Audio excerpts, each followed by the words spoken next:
Boa tarde. Eu trouxe uma apresentação aqui, acho que não tem como a gente falar dos museus do Rio sem ter um gostinho deles, né? Então eu tenho um grande desafio de falar de 3 museus novos, que estão em fase de concepção, que eles estão...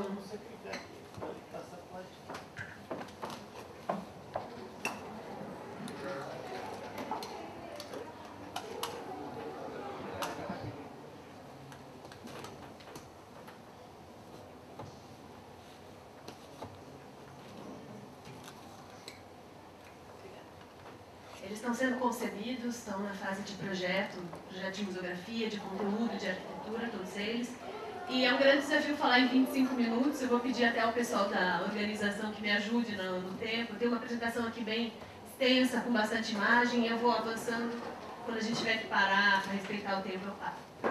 Então, na verdade, eu vou começar falando brevemente do que é a área de patrimônio da Fundação Roberto Marinho. Na verdade, é uma área que existe há 30 anos. Ela começou junto com a Fundação Roberto Marinho e que no começo atuava muito com campanhas televisivas para gerar na população essa conscientização do patrimônio, né? Porque era importante conservar o que era patrimônio nacional. O trabalho foi sendo desenvolvido aos poucos e nós passamos a fazer restauração de monumentos. Era restauração simples, uma fase que a gente costuma chamar de pedra e cal, e que ao longo do nosso trabalho nós fomos percebendo que não era suficiente, que além da restauração a gente precisa agregar nos projetos iniciativas que promovam a sustentabilidade desses monumentos, que a gente faça com que eles consigam perpetuar e que a sua conservação seja mantida ao longo do tempo. Então nós passamos por uma fase que nós chamamos de revitalização, onde a gente pensa nessas atividades, em atividades acessórios, que tragam algum recurso financeiro para os projetos, ou que a gente incorporou também nesse momento as ações educativas, que a gente viu que não é apenas o patrimônio em si, mas você agregar ao público as ações de educação, o treinamento também, a capacitação da população local. E hoje nós estamos numa fase que nós chamamos de produção cultural, uma fase aí onde se enquadram os grandes projetos dos museus e que começou basicamente com a Casa de Cultura de Paraty, e que nós estamos indo aos projetos, hoje 2 já implementados, o Museu da Língua Portuguesa, o Museu do Futebol e os 3 projetos do Rio de Janeiro. Então, esse é um panorama dos nossos novos museus. Nós tivemos em 2006 o Museu da Língua Portuguesa, em 2008 inauguramos o Museu do Futebol, e agora em 2012 nós temos a inauguração prevista do MAR, Museu de Arte do Rio e do Museu da Imagem do Som, o novo Museu da Imagem do Som, e para final de 2012, início de 2013, o Museu do Amanhã. Então, brevemente, a nossa metodologia, né? Como que a gente faz esses grandes museus acontecerem. Então, pontos que a gente sempre considera em todos os nossos projetos da área de patrimônio são as ações de educação, elas são muito fortes. A Fundação Roberto Marinho é uma casa de educação, né? A questão da sustentabilidade econômica, a gente sempre pensa na preservação, na perenidade desses empreendimentos ao longo do tempo. A partir dos projetos do Rio, nós estamos incorporando a certificação ambiental em todos os 3 museus. Um projeto que começou no Museu do Futebol, que hoje também já é um conceito nato em todos os projetos, é a questão não só da acessibilidade física, que ela já é lei, nós sabemos, mas a questão da acessibilidade do conteúdo. Então, como que a gente disponibiliza o conteúdo do museu também ao público com deficiência, né? Como que o cego pode se apropriar do museu, o surdo, todas as categorias, o cadeirante, né? Como que a gente faz com que eles não só acessem o prédio, mas como eles também acessem o conteúdo. Foi um programa bem inovador no Museu do Futebol, foi o primeiro museu brasileiro que nasceu com esse programa. E a grande chave dos nossos projetos é a narrativa, né? Então, todos os museus da Fundação pretendem contar uma história, né? Então, sempre com foco no visitante. Não são museus que se caracterizam por espaços fragmentados, e sim espaços que contam, que se articulam e que contam uma história e que o visitante sai do museu com uma mensagem. Então, no nosso pilar de desenvolvimento dos museus, nós temos as 3 áreas, aí, arquitetura, conteúdo e museografia, e todos eles trabalham sempre em conjunto. Então, nenhuma das áreas predomina sobre as outras, né? E ali no meio nós temos o mundo da museologia. O museu surge da integração dos nossos 3 tripés, que nós chamamos. Então, o trabalho da Fundação Roberto Marinho, seu slide ilustrativo, é fazer essas parcerias acontecerem. Para viabilizar um museu desse porte, a gente tem que contar com todos os parceiros, universidade, poder público, iniciativa privada. Um pouco dos resultados, Essa é uma planilha que nós acabamos de receber do Governo do Estado de São Paulo, que mostra que o Museu da Língua Portuguesa e o Museu do Futebol foram os museus mais visitados do Estado, né, por eles serem museus inovadores, né, e juntos eles totalizam 32% da visitação desse ano no Estado. Trouxe também para vocês essa reportagem da Folha de São Paulo de 2009, que mostra que o Museu da Língua Portuguesa foi o museu mais visitado do Brasil.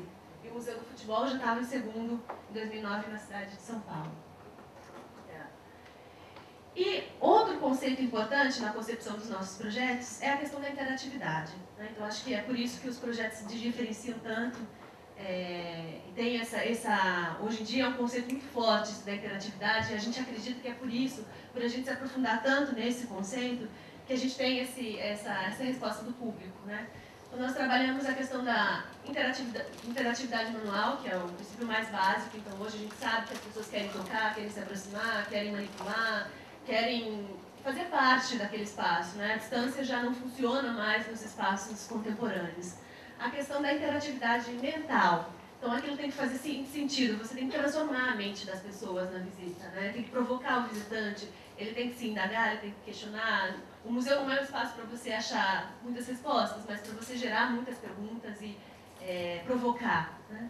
E o terceiro nível, que é um nível muito importante de interatividade, que é a interatividade cultural. Então, você tem que tocar o visitante, aquilo tem que mexer com ele, tem que emocioná-lo de alguma forma. Então, quando nós conseguimos articular esses três níveis de interatividade, a gente acredita que o público se sente participando dessa experiência. Vou rapidamente mostrar para vocês um pouco dos conceitos do Museu de Arte do Rio. Ele está sendo implantado na Praça Mauá. Na verdade, nesses dois edifícios aqui, esse é um edifício histórico, eclético, do início do século, e o edifício ao lado é o atual edifício do Hospital da Polícia, que está sendo desapropriado também, o edifício do início do modernismo. Nós vamos ocupar os dois prédios. E, na verdade, um slide aqui que mostra que com o Museu de Arte do Rio nós estamos fazendo um eixo mental, um eixo imaginário da arte brasileira, né? Vão ser 3 museus muito importantes de arte do Brasil. Nós temos aqui uma série de desafios arquitetônicos na integração desses dois edifícios, né? Eles têm linguagens diferentes, apesar de serem mais ou menos da mesma época, um é eclético, o outro é pré-modernista, início do modernismo. Então, os arquitetos desse projeto, o Bernardo Jacobsen, eles estão integrando esses dois edifícios com essa onda. Na verdade, ela faz muito sentido com o nome do museu, que é mar, então como se eles estivessem trazendo um recorte no mar para fazer essa cobertura de integração entre esses dois edifícios, né? Então, essa questão de harmonizar com elementos contemporâneos e trazer uma identidade para o projeto. Além dessa cobertura, nós estamos fazendo uma passarela de ligação aqui atrás, que ela é muito importante para o fluxo, que eu vou explicar para vocês. E, como são edifícios que já existem, a gente tem que pensar muito na questão do programa, né? Como que a gente consegue respeitar os edifícios, adequá-los, né? Esse edifício é tombado em nível municipal e estadual, mas como que a gente consegue fazê-los funcionar para o museu, né? Esses são os grandes desafios da arquitetura. E os desafios do conteúdo, o Rio, apesar de ter uma longa tradição em coleções de arte, então as principais coleções de arte do país estão no Rio de Janeiro, essas coleções ainda são muito pouco disponíveis ao grande público, né? Então, a proposta do Museu de Arte do Rio é disponibilizar essas exposições. Então, é um museu que não vai ter acervo próprio, mas é um museu que vai articular essas coleções para poder exibi-las no museu, né? Então, a proposta, a narrativa do museu é contar a história do Rio de Janeiro por meio da sua arte, por meio das suas coleções, né?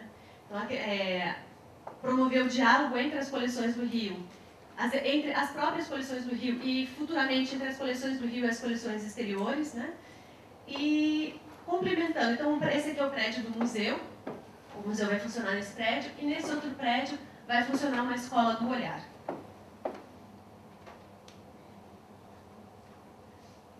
Vou começar com vocês a divisão dos temática, né? O museu está dividido nesses 4 pavimentos. Esses 3 pavimentos são pavimentos exposições de média a longa duração, e o último pavimento é para exposições temporárias. E o prédio da esquerda é a Escola do Olhar. Então, a proposta conceitual do Museu de Arte do Rio é explorar 3 territórios. O primeiro é o territórios urbanos, contando a história da cidade. Os territórios artísticos, promovendo, então, esse diálogo entre as coleções. E os territórios existenciais que vão ser abordados na Escola do Olhar. Vamos falar do mar. O Rio de Janeiro sempre impressionou pela sua beleza e a curadoria do museu, que é feita pelo Leonel Carte, jornalista, que foi também curador do Museu do Futebol, ele diz que quando os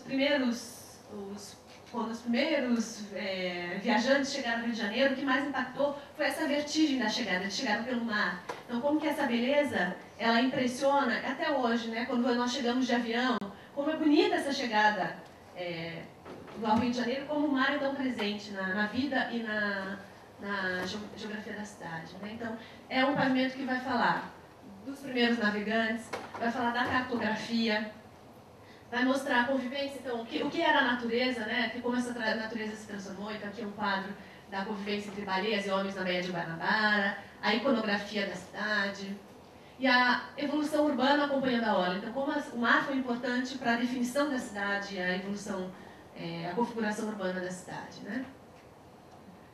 O segundo pavimento está sendo classificado pela curadoria como pavimento terra. Então, vai contar justamente essa questão da transformação, da evolução urbana da cidade. Então, vai mostrar as fotos históricas, como que foram abertas as ruas, as áreas que foram ocupadas, como que a paisagem se revela na arte também, que é a arquitetura, a importância da arquitetura carioca, e a importância da cidade, né? Como que a cidade dá forma a essa modernidade no Brasil, né? O terceiro andar eu estou passando rapidamente, porque a apresentação é extensa, depois se vocês quiserem se aprofundar mais em algum tema. O terceiro pavimento é o pavimento que vai falar das questões mais artísticas, mais etéreas da cidade, né? Então, a da alma da cidade. Então, nós vamos falar sobre criatividade, a criatividade do outro, tudo que é intangível, as imagens aéreas, a arte, que foi muito importante, os cartazes da aviação, a fotografia, a música, as gírias, a linguagem, o modo de ser carioca. E o último andar é o andar das exposições temporárias. Então, essa questão realmente do diálogo, né? Como que você faz a arte, várias coleções, a Beatriz conversando com quadros de borboletas, ou artistas nacionais com internacionais, essa questão da conversa. E a Escola do Olhar, na verdade, é uma escola que vai ser muito... o público principal vão ser os professores da rede pública, e ela tem como objetivo ser um espaço de reflexão sobre como nós nos comportamos hoje, como nós somos treinados, como nós enxergamos as coisas e não necessariamente nós olhamos as coisas. Então, com oficinas específicas, nós queremos sensibilizar o professor para que a arte para que ele seja treinado, para que a arte o sensibilize e para que ele tenha uma atuação melhor dentro da sala de aula, né? Então, é um conceito de não vermos apenas com os olhos, como que nós podemos estimular também os outros sentidos no nosso ver, no nosso enxergar. Aqui algumas imagens do projeto.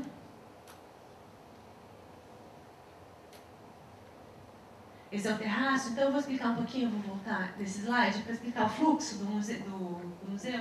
Então todos os visitantes vão entrar por esse prédio aqui, vai ser um grande hall, uma grande entrada. Aqui temos várias torres de elevadores, todo mundo vai ser direcionado a esse terraço. Então a visita começa com essa vista espetacular da Baía de Guanabara, da Praça Mauá. O público que vem para a escola vai se dividir ao longo desses andares desse prédio, e quem vem ao museu vai descer para esse andar que vai ter biblioteca, mediateca, vai acessar essa passarela e vai começar a sua visita de cima para baixo. Então, percorrendo primeiro a exposição de média e longa duração e terminando nas exposições temporárias. A vista do terraço. Nossas maquetes de trabalho.